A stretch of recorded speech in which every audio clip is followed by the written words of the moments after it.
A few days ago, the Wall Street Journal warned, quote, "The world is in for another China shock." In short, the Chinese economy is sputtering as Chinese stop buying stuff and leftover goods are being dumped abroad by the tens of billions.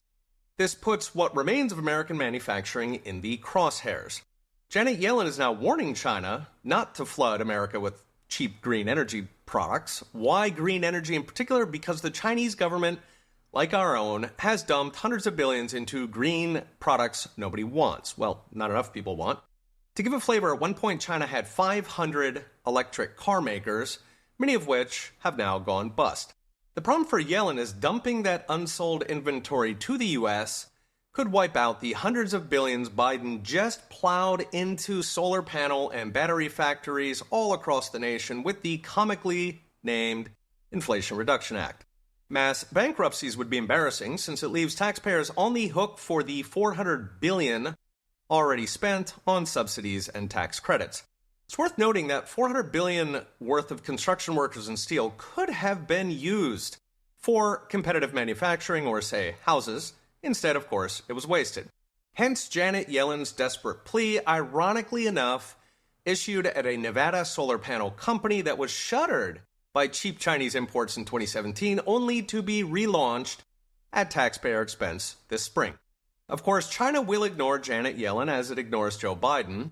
And of course, the problem is much bigger than green energy. That's just the most embarrassing bit for Joe Biden. The rest of American manufacturing is the real problem, and the 13 million American workers who feed their families. And that brings us to that second China shock. So in the 2000s, the US was hit with a flood of cheap Chinese imports, which did keep inflation low. Incidentally, that contributed to the housing boom as the Fed could pretend that overall inflation was low.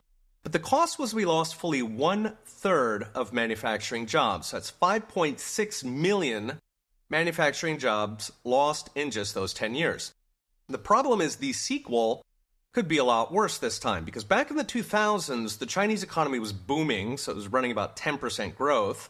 That meant a lot of China's cheap output was being soaked up locally, as hundreds of millions of Chinese graduated from living off the land to buying washing machines and cars. Today is a very different story. So I've mentioned in recent videos how President Xi has half killed the golden goose he inherited, turning in roughly 5% growth since taking office. That's about half what it used to manage. He did this by channeling money into politically favored industries and, above all, government infrastructure and property that is now overbuilt to the point of those famous ghost cities with no people. Those chickens are now coming home to roost, with Chinese growth hit or miss for 5% and widespread deflation as Chinese stop spending.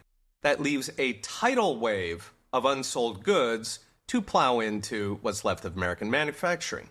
So what's next? Brought to you by Unchained.com. Governments are bad at industrial policy in the best of times because they are corrupt, but also because they are stupid.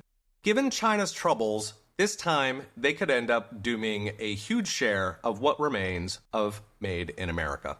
Okay, we'll be watching. See you next time.